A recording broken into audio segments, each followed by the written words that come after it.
Assalamualaikum warahmatullahi wabarakatuh. Perkenalkan, saya Adi Wicaksono sebagai CEO dari Kemari Project.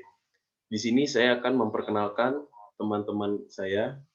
Pertama ada dari divisi keuangan, itu ada Nurul Aziza dan Amanda Saharani. Untuk divisi operasional ada Dafadil, divisi produksi ada Agrin Ginasya Diva, lalu di divisi pemasaran ada Arif Fitanto. Next.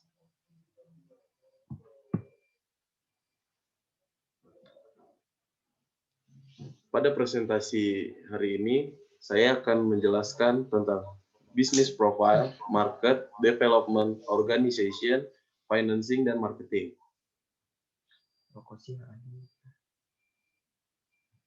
Untuk business profile, jadi sektor industri yang akan kami pilih yaitu sektor industri pada bidang IoT.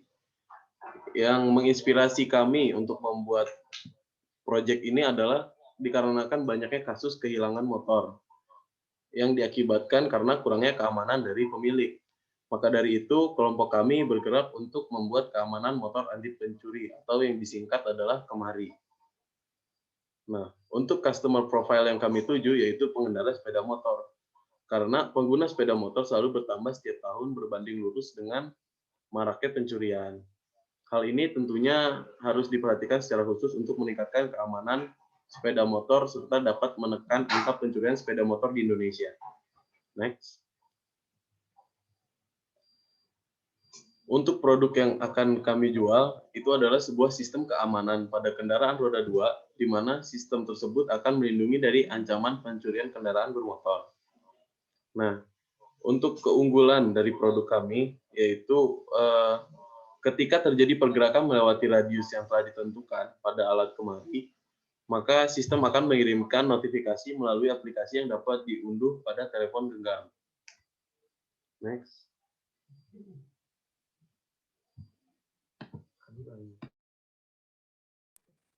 Baik, untuk selanjutnya ada target market, mungkin bisa di selanjutnya lagi. Oke, untuk target customer kita itu adalah pelajar dan mahasiswa sekitar Telkom University yang belum peduli dengan keamanan kendaraan bermotornya. Estimasi size marketnya adalah 10 orang per hari yang mengunjungi toko mitra kami, yaitu bengkel dan toko aksesoris motor. Bisa selanjutnya. Siapa aja sih kompetitor kami? Yaitu produk kendaraan bermotor dengan sistem keamanan keyless. Karena sistem kendaraan bermotor yang keyless itu sudah bisa dibilang sebagai produk keamanan yang dipakai sehari-hari sama masyarakat Indonesia. Next. Untuk sales projection-nya atau proyeksi penjualannya, di tahun pertama kita akan menjual 600 pieces dengan perkiraan harga 125.000 per piece dan proyeksi penjualannya 75 juta. Untuk tahun kedua, jumlah penjualannya 800 piece, perkiraan harganya tetap 125.000 dengan proyeksi penjualan 100 juta. Tahun ketiga, jumlah penjualannya naik menjadi 1.200 pieces dengan perkiraan harganya per piece naik 25.000 yaitu sebesar 150.000. Proyeksi penjualannya yaitu sebesar 180 juta. Untuk tahun keempat, jumlah penjualan 1.500 piece, perkiraan harganya naik 20.000 yaitu jadi 170.000 dengan proyeksi penjualannya 255 juta. Tahun kelima, jumlah penjualannya 1.750 pieces dengan perkiraan harga naik 30.000 menjadi 200.000 dengan proyeksi penjualan 350 juta. Next. Nah, yang selanjutnya ini ada development. Yang pertama ada development status. terdiri dari modal dan mitra. Untuk modal, kami sudah memikirkan dan menghitung besarnya modal yang akan dibutuhkan dalam menjalankan usaha atau bisnis yang akan kami jalankan ini, dengan target market kami ialah mahasiswa dan mahasiswi khususnya yang berada di sekitar Telkom University. Untuk mitra, kami juga sudah mulai memikirkan mitra atau kerjasama, yaitu dengan bengkel atau toko aksesoris motor untuk memasarkan produk kami nanti. Selanjutnya ini ada key partner, yaitu ada bengkel dan toko aksesoris motor. Nah, kami akan bermitra dengan bengkel atau toko aksesoris motor yang berada di sekitaran Telkom University. Perkiraan 2 atau 3 tahun ke depan, kami berniat untuk mengembangkan bisnis kami ini dengan memasarkan ke bengkel atau toko aksesoris motor yang berada di Bandung Raya.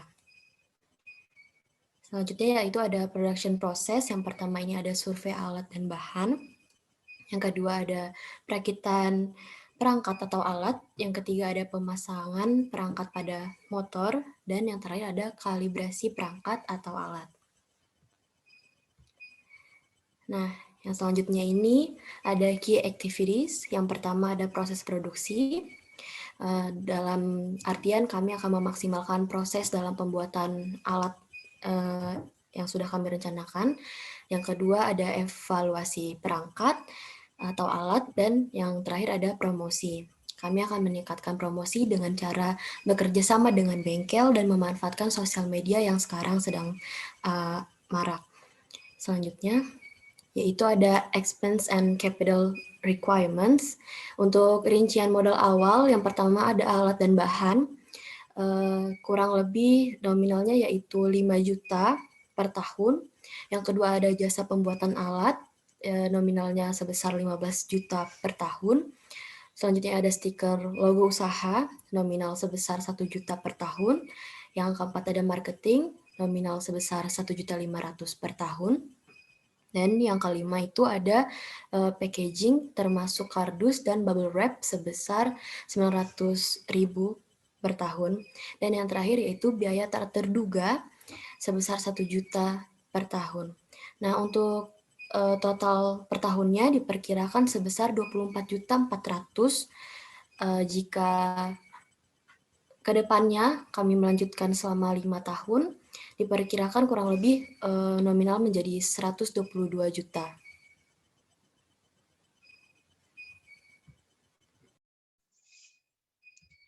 Selanjutnya ada organization. Yang pertama,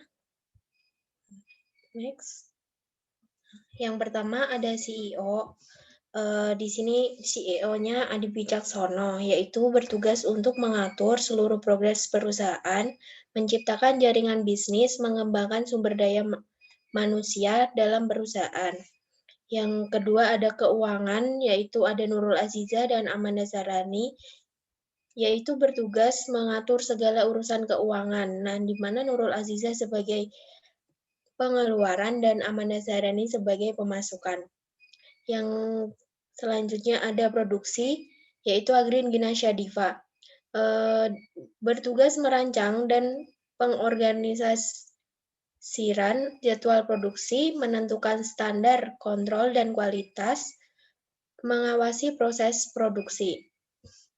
Yang selanjutnya ada operasional Dafadil Fitra, bertugas meliputi persiapan dan juga pengelolaan dari suatu kegiatan. Yang terakhir ada pemasaran, yaitu Arif Fitanto Oktarian, bertugas merencanakan proses distribusi, merencanakan harga, memaksimalkan keuntungan dengan membuat strategi penjualan.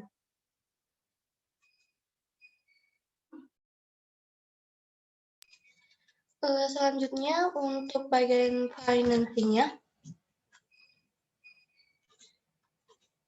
Nah, untuk yang pertama di sini buat financing strateginya, untuk segi keuntungan, di sini kita akan membagi 3. Yang pertama untuk dari segi presentasi pemilik di 85%, kemudian investor di 10%, dan yang terakhir di mitra ada 5%. Kemudian jika suatu saat usaha kami atau bisnis kami ini mengalami kerugian akibat kerusakan produk Semisalnya itu saat pengiriman ke tempat mitra, maka kerugian tersebut akan ditanggung bersama antara pemilik dan juga investor.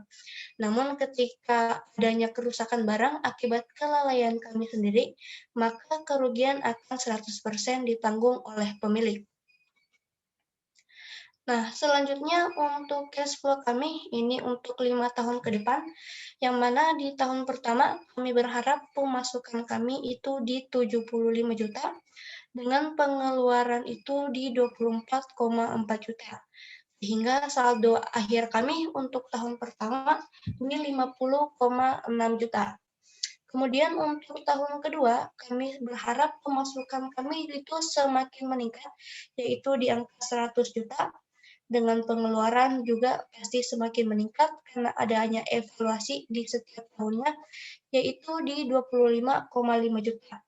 Sehingga untuk saldo akhir di tahun kedua yaitu 74,5 juta. Selanjutnya ke tahun ketiga, di mana pemasukan kami berharap di 180 juta dengan pengeluaran 27 juta. Sehingga saldo akhir untuk tahun ketiga diharapkan bisa mencapai 153 juta. Nah, untuk tahun keempat, pemasukan diharapkan mencapai di 255 juta dengan pengeluaran itu di 30 juta, sehingga diharapkan untuk saldo akhir di tahun keempat 225 juta.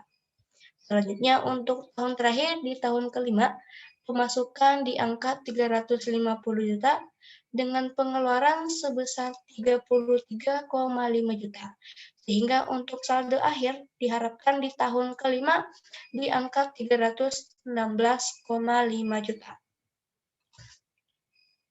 Selanjutnya ke exit plan, bagaimana jika seandainya bisnis atau usaha kami mengalami kerugian. Nah, jika seandainya usaha kami mengalami kerugian, tentunya hal yang paling pertama yang akan kami lakukan yaitu mengevaluasi seluruh kinerja yang selama ini sudah berjalan. Kemudian dilanjutkan dengan mengubah beberapa sistem yang dianggap sebagai pemicu adanya kerugian.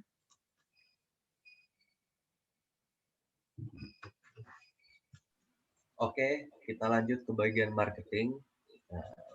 Boleh dilanjut.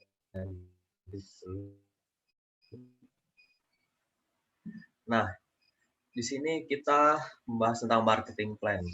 Nah, apa sih yang akan digunakan? Kami akan menggunakan dua cara yang saling berkesinambungan, yaitu media sosial dan sumber daya manusia.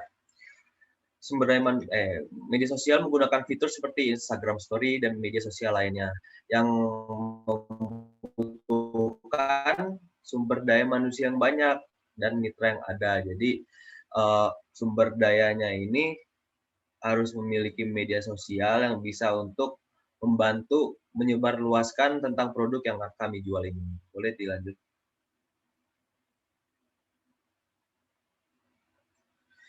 Advertising and promotion plans. Nah, di sini kita akan bahas keunggulan perangkatnya dan testimoninya. Kenapa sih perlu menggunakan kedua ini?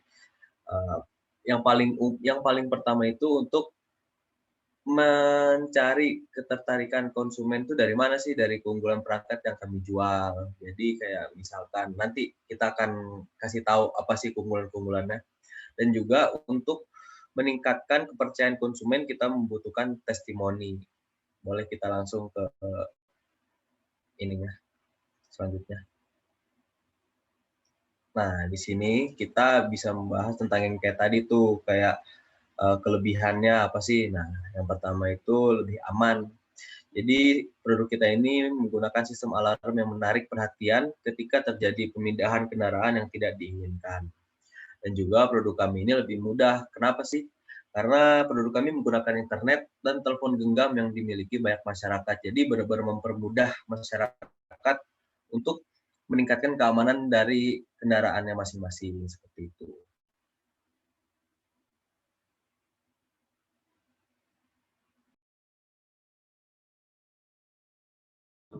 Baik, sekian untuk presentasi dari proyek kami.